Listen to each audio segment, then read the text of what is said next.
Hammer balloon tutorial. Start by twisting a 5-finger loop bubble. The balloon skin passes through the middle.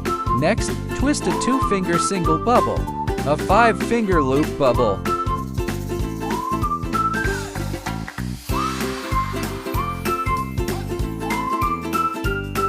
A 2-finger single bubble.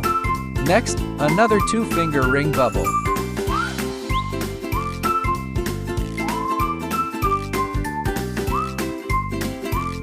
Push the air to pass the tail balloon through the first round bubble.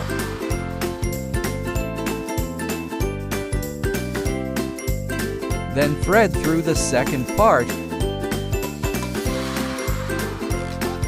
The third one.